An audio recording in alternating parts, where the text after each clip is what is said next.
The Lotus. Fellow betrayer or mom friend?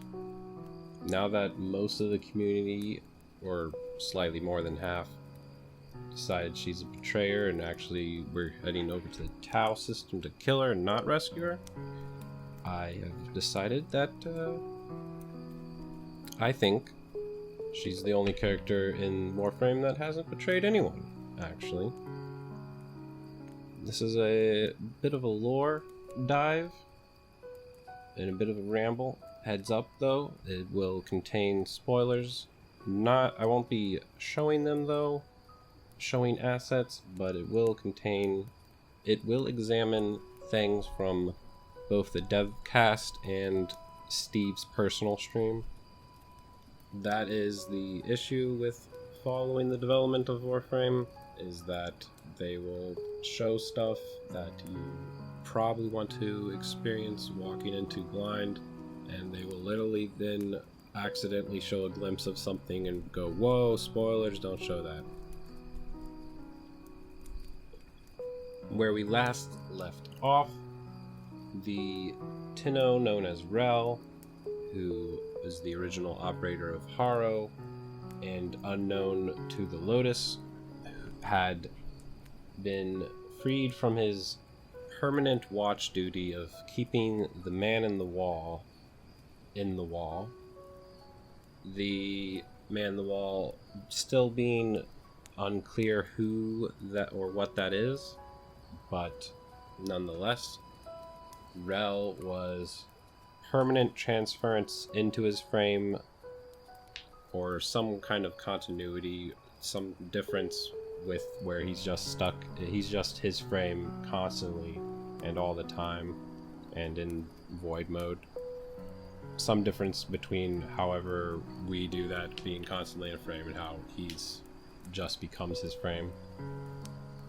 So we free Rel, then we enter Lotus's pocket dimension in our orbiter, and Ballas shows up right behind us. Potentially he's the man in the wall, but probably not. Though if that were the case, Rel was intended to keep him and the Lotus from meeting, as intended by Margulis. The Lotus and Ballas then leave through another portal together, leaving behind her helmet as if she will never need it again, or as a string to find her way back. We are then prompted by whispers from the helmet. We go looking for Ballas and then the Umbra Warframe on Lua, on Earth, or we just go looking for them, period. We get there, the Umbra Warframe is destroyed, but we reassemble him, discovering what original Warframes were, the pre-Tinno Warframes all were violent and uncontrollable. There was a potential that original frames, they tried also using Cephalons to control a frame after they were made. These are potentially, if not just the Stalker and his acolytes. After that, we come back with the restored Umbra Excalibur, who we have properly joined with. This is potentially the Lotus intended for this to happen. I don't see how not. It's a crucial piece of information we needed to understand again, and additional sentient damaging abilities that aren't void infusion. After we injure Ballas, potentially mortally wounding him, the Lotus then shows up in sentient form, accompanied by sentient mimics which are assumed to be her children, new children. The Lotus and Valis head off to what is assumed to be the Tau system. We are then prompted again by the helmet, whispering from the Lotus, potentially guided by the Lotus, to mentally teleport to where Valis is on the sentient structure inside Lotus's mom, and Valis then reconstructs his blade, which also does more sentient damage. At the end of the sacrifice, we find out Valis had been working for the Lotus, and now he seems to have had a change of heart. Although the Lotus is whispering from her helmet at the start of this quest, so this could also be an intended. After we get the blade from Valis, he seems to have been caught by the Lotus. Valis is also in this. While he's constructing the blade, we've discovered he's lost his, quote, humanity, and is also an amalgam. He's half sentient in this part. And then it seems the Lotus comes back to the origin system, completely different this time, seemingly resentful towards the Tenno. And this is she had a brief partnership with Alad V until she introduced the Rampololist, which she apparently intends for us to kill, it is suggested. But she seems a lot more vengeful and like she's going to actually complete the plan that Hun Hao had laid out and was grilling her about before we killed Hun Hao. And this Lotus during the Rompolis fight almost certainly seems to be an actual betrayer, now an actual enemy of the Tenno. However, it could just be a quadruple feint, and now waiting for the Duviri Paradox, Imperion, and the New War, and whatever's in between those and the New War. It seems we are going to go into the Tau system and bring the Lotus back, pig or pork. But after the Rompololis fight, it is leaning heavily towards pork. Doesn't look good for her. During the wait is presumed the now sentient Orokin amalgam Lotus is bringing the cure to the other sentients in the Tau system. And that is the current up-to-date lore of Warframe. Now, let's examine.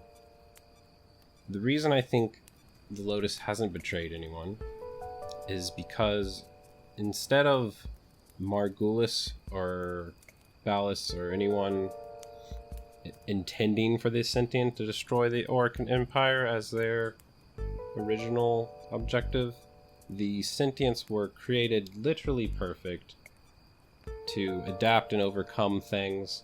So the first thing they noticed would have been they were built with a flaw to not be able to repopulate if they traveled through the void, came back through the void, and that they take additional damage from the void, basically. So they would be like, hold on, and go straight back to the origin system and correct this flaw and adapt and overcome it. So I think that now that was literally just an oversight on the Orokin's part, a critical flaw on their end. Though the part with Hun Hao might have been genuine. Lotus's dad, which technically I think all of the sentients' reproductive role, they just break a piece off of themselves, or fuse and break. So I guess they're all technically moms. The Hunhao, I think he would have that he was getting in the way of the bigger picture somehow, and the Lotus is still was waiting for Ballas to come back, and that she needed Ballas's orc blood or something, and the Unum, the meat tower in Cetus, is also somehow implemented in this. That's her regenerative powers, potentially needing, or just potentially needing Ballas to get into the Orcan Tower on the ground, the Unum Tower, needing Ballas to access the Unum so she could correct the flaw and then go back.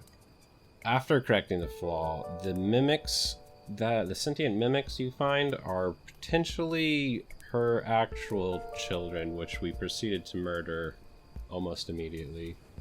So she could also be genuinely upset with us, but I doubt it. I think it's she's still exactly on the same side. Like, we will somehow go back and recover the Lotus. But if she gets retired, that's not the end of the world. Lotus didn't know about Kuva, which is a little concerning, but I don't think it actually comes into play that much. It's a resource for continuity, and wasn't actually necessary for her to completely understand those mechanics. So I don't think she used Kuva. Was that all involved in the process of correcting the flaw? So next we head into the void, and then through the void, actual time spent in the void at the Duviri, I think, are just the people at the place we're heading to while heading on the way to Tau. In the Duviri area in the void, the associated next quest is called the Duviri Paradox, which is loosely related to the Twin Paradox, which it's basically a miscalculation for Lorentz transformations, equations used to calculate timescale for changes in velocity, Doppler shifts, or whatever. But basically, if I can't explain it quite right, all you need to know is it's an incomplete calculation for time dilation that causes the paradox. It's not an actual paradox, but once there, you have some quest with an adult version of your Tenno. The only somewhat confirmed instance of aging or dying, which is almost entirely speculative, is Rel, who we aren't actually shown as an adult, but it seems suggested that he became just permanently stayed in his warframe because he was getting old and was having mortal problems. One of my theory for the Duviri Paradox, this actual body or twin version or split version of the Tenno yourself that you run into is somehow aging because while in the void, but you never age because when you're in the void, you're like partially always in the void, and the time dilation is so great to the point where you're practically never age, or can just move around in time wherever you feel like. You're like an unaging memory of yourself somehow, that it goes beyond just being in a cryopod for all that time. And perhaps we actually need the Worm Queen because she's also has the time problem with her what was supposed to be identical twin, I believe. I also think the Worm Queen knows us from back when she was just Orican. Though it might be the case that the void in Duviri actually cuts out relativity of simultaneity, and there's some video game logic going on. I think this is just trying to confirm and solidify the idea that the Tenno have actual, literal end of Ava style video game immortality. Literally just recall yourself to when or wherever you feel like. So when you're getting knocked out, if you ever mess up in one of the Tenno quests and you're floating around in space and you continue, that is actually happening canonically. And perhaps that is one of the reasons the Lotus became so attached to us, is that even though if they were able to adapt to true damage and void damage, unable to like cleanse immunities and stuff because they have the void resistance again, they would still eventually have to deal with an actual immortal Tenno, which is completely different from Orokin immortality through continuity or just hanging out and being a part of the void. Mysteries like Oro and Indo and Kuva and all those made of people juices. The lapse in memory, like from the second dream, is from Tenno that were binding with original frames, transferring into original frames to soothe their anxiety and stress, because they were uncontrollable and violent, that the more frames the Tenno that would multi-frame would take on, they would eventually become insane. So to actually have us continue functioning optimally, the Lotus wiped our memories, which we would need to be in physical form and like in a cryopod and not just stuck in the void somewhere. This is an example, the Umbra Excalibur. Now we are randomly complaining about how we killed our son, or even in the case of the Queen trying to perform continuity on a Tenno, that she is partially also in there, but in a more severe, like schizophrenic manifestation, actually a part of your mind. I think that the younger Queen was not entirely on board with trying to be in a Tenno, trying to perform continuity on a Tenno, or that she knew better, in fact, that it wouldn't actually work, even if we didn't resist. The twin queens, the Elder Queen and the Worm Queen, she's not even called the younger queen or twin queen. I think that the Duviri paradox also involves them. After the War Within, the Elder Queen is either mortally wounded or squirms off or something. What is going on in the background is assume that she's on life support right now, and the Worm Queen is trying to gather Kuva to keep her alive or something. But once she dies, we will actually join up with the Worm Queen, and because we're like all that's left of her sister potentially, and once she dies, it kind of would activate her continuity, what's actually got through to us.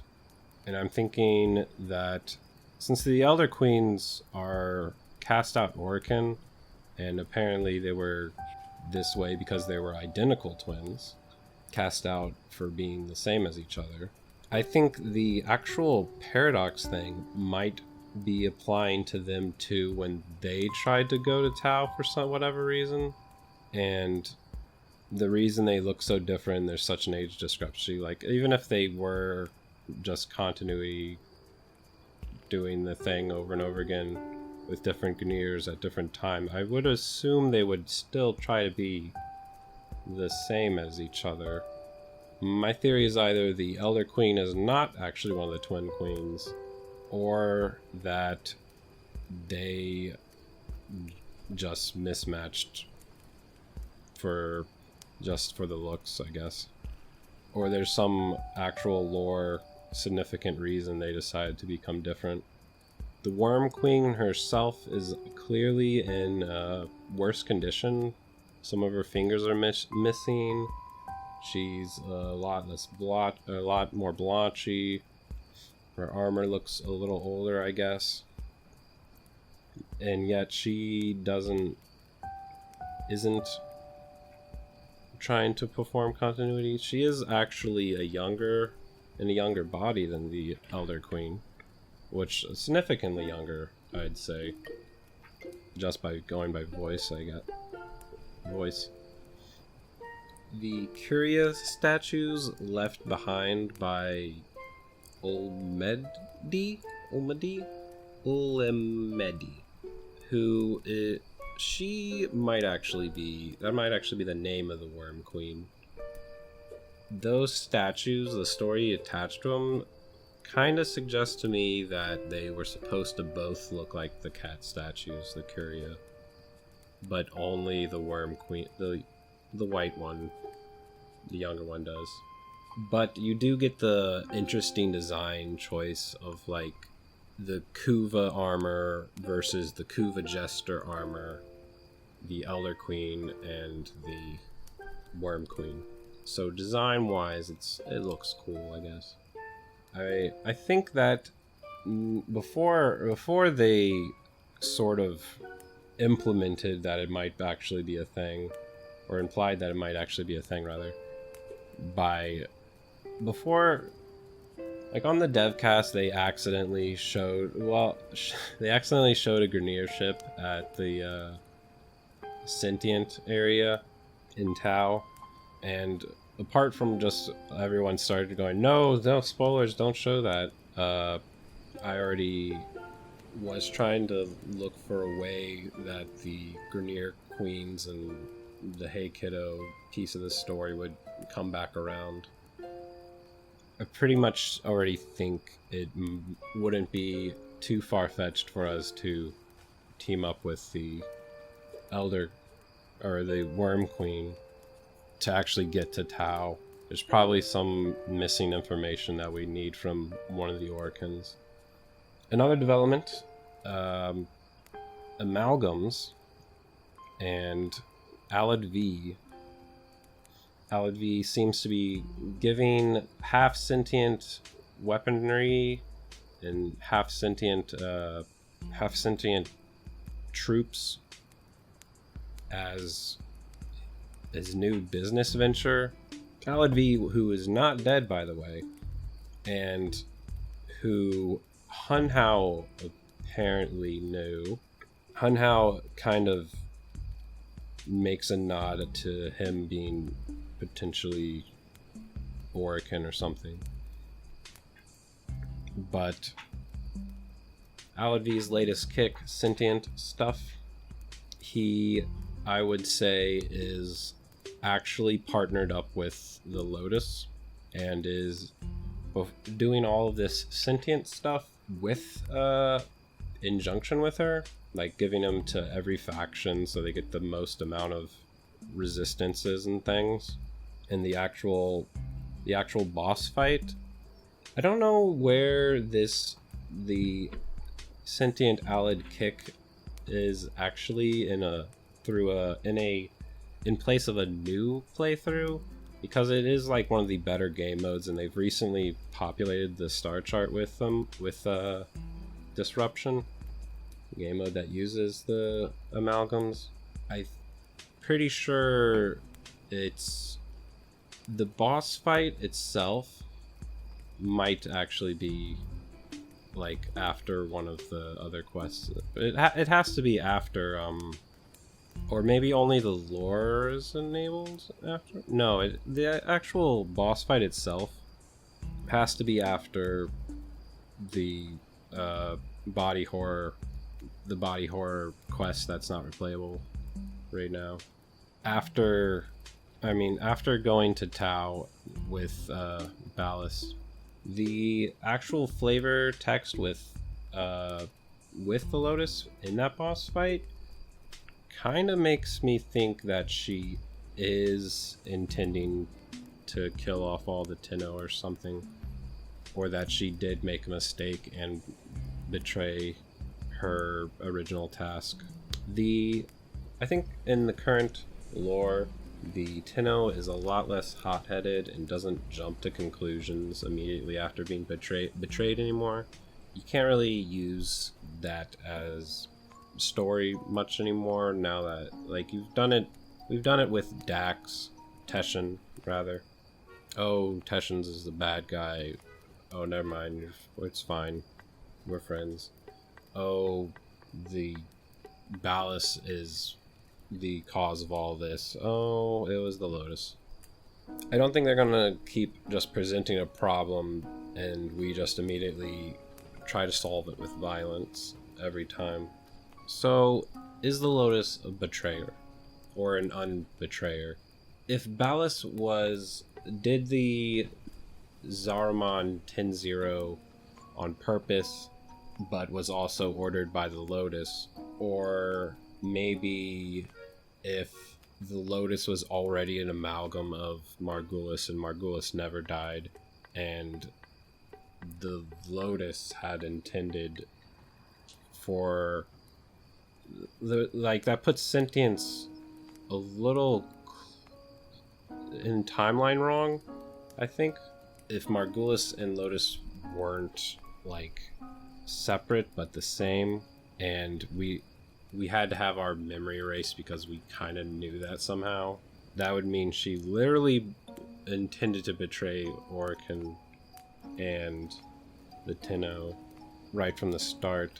But the Lotus doesn't have all of Margulis's memories before being executed for the crime of preserving the Tenno. I think that is the extra lore from Samaris that's only in text for doing extra scans. The entire details of Margulis and Ballast, and then Ballast not saving Margulis when she was given the death sentence, it's a little blurred what all went on there. If Lotus has been orchestrating this from that far back, I would say she's a bit more sinister than I first thought, if that is possible somehow in the timeline. But if her role was literally come back, use the Tenno to overthrow the Orican, and then dispose of the Tenno afterwards, so there'd be no obstacles in curing the flaw and then conquering the origin system. I would think that she's not actually hasn't fully betrayed us yet, and has kind of been, it seems like she's preparing us for doing stuff on our own, like being more independent, giving us little help here and there on actually defeating whatever's going on, overcoming whatever is going on in the background. They can't keep getting away with kabuki writing where the bad, obvious betraying person turns out to be the actual good guy, but just isn't presented that way and no one actually knows. And they can't just keep switching that back and forth and back on and off. So we might actually have a new form of the Lotus after the new war, not just have the old Lotus back. If it was just she wanted kids and now she can have sentient kids, but so that's just enough for her to leave now, I don't think that's sound enough. Even in the Rompololist fight, it sounds like her only reasoning was, oh, you were just too cute, so that's what happened. I was seduced by your cuteness. now I'm back on track and going back to Tau. The lore has been... It's kind of a extra thing to Warframe, and comes very slowly, even when they've intimated... Even when they've added Nightwave, which is like miniature little stories here, seasons, Warframe lore doesn't come that often, and I really enjoy it. I think it's not convoluted in the ways video game lore can get to. I think it's interesting and not actually... It's not as convoluted as... If you look at something like Kingdom Hearts lore, the most absurd, convoluted, retcon-y, it's there, is how you can describe it. It's there. Or Metal Gear lore, where every game is technically its own universe story-wise, but they're all loosely enough to be actual chronological story, but there's bits and pieces in each of them that don't need to be or shouldn't line up with the other ones. Or the Zelda timeline. In comparison, Warframe lore is actually interesting, but the Zelda timeline is interesting to me too, but we'll get into that later, some other time. Lore's been coming really slow this year. I think since the last video, which I don't even remember how long ago I did the lore theories video. When I said that Ordis was the Stalker's operator, and the Stalker paused after seeing the Tenno is because Ordis is programmed to never hurt the Tenno and love the Tenno, and that Ordis's like little glitch and broken like personality is because when he tries to attack the Tenno for slaying the emperors or overthrowing the Orc Empire, he has a conflict and a piece of him breaks. That is pretty much still on the table. All of the Ordis is the Stalker's operator, or the Stalker saw the Tenno do what they did, so the Stalker has to avenge that, but is also programmed to never hurt the Tenno. I guess the only missing lore is the actual new war itself, and a little hole in the lore where we don't actually know what the Man in the Wall is. It's somewhat implied it could be any Tenno's insanity, or all of them at the same time. It could have been Ballas. Could be something else that was already in the void before Orican discovered it. It's just a little bit of lore that I think is significant that's missing to just spell it out for us and tell us outright.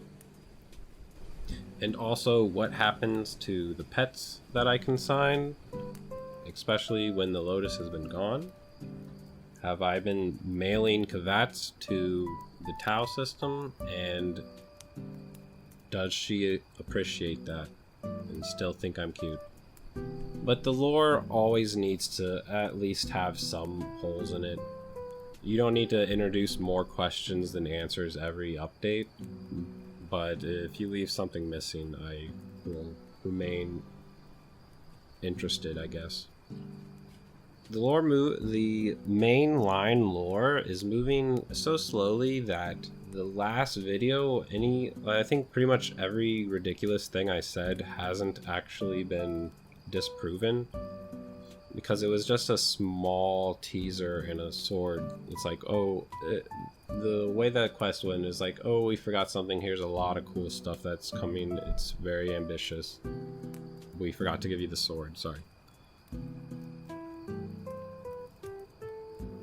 This isn't lore related, but I'm hoping they replace affinity farms in the new Tau system. Get rid of Adaro and Hydron and ESO, just like mix it up a bit. I would also like the credit farms of Profit Taker and the Index to be replaced, but I think it would make sense if Sentient didn't drop credits, but they really should still drop credits, even though you'd be at a point in the game where they don't need to drop credits, like once you're at the harder parts of it. Even with Grineer, apparently I read somewhere, I think that the Grineer don't even use credits interpersonally. They just have credits for using with other factions. So there's already instances of the universal space money called credits not actually being used. But I would like a new credit farm as well as new affinity farm. That's really all there is to talk about. Guess I can start a discussion about speculative lore and stuff. Other than that, sorry, this was unscripted. I didn't even properly make points. Other news, the Laverian is like a guy that named his potentially Cephalon or otherwise. It's like someone who started a Warframe museum after they found the original Gauss. Apparently, if you donate a lot of credits to him, he hints at him trying to buy a body back or something. I have to look into that. Also, not new or related, Arlo from this season of Nightwave. He was infested the whole time, right? That's probably obvious. He was healing people with the infestation stuff. But he was infested on the inside. And it was kind of like the Thing, that movie, where they just walk around, they look like a normal person until it's time to infect something, and then they mutate rapidly. The Arlo actually did that in this. I'm thinking that's going to... The Infested doesn't have very much variant with their enemies. I think this is going to change up a lot of things. Although the actual case for having a passive NPC just explode into an Infested probably is not going to come up. But a few... They did introduce new variants for Infested, and also the Zealots. Also, they had hired a director to make a Warframe cinematic, which sort of depicts the intro, the actual, like, Vor's Prize. When I completed Vor's Prize, it was already in its, like, second or third iteration of that tutorial quest. And now they're changing it so it's potentially an actual operator is the one who is going from normal life to, oh, I need a frame now, and they are calling the Lotus to turn on the frame so they can get in it or something. I'd rather not have the lore changed to fit this too much. They can make a cooler tutorial level for sure, but it still even has the Lisette Easter egg where the Lisette is the original model they made or something. Though if it were like vague glimpses of those frames in the past during the frame selection part, and then they jump to the future and then they're all covered up in mess when you're selecting it, some kind of nod to the last time those frames are being used, that might be cool. So it can be updated, but I don't think changing the lore to remove the second dream is a good idea. It's one of those things that are... It's like top 10 lore things and twists in video games. It's like one of the best parts of the way the lore has been presented so far. And if you've been waiting a long time for the new lore, Lotus has been gone, actually. It's feels like living lore that you're moving through. Although, it wasn't spoiled for me, but now the first thing a new player will ask me, still, this has come up multiple times, is how do I get out of my Warframe? So, spoilers totally enabled now in Warframe.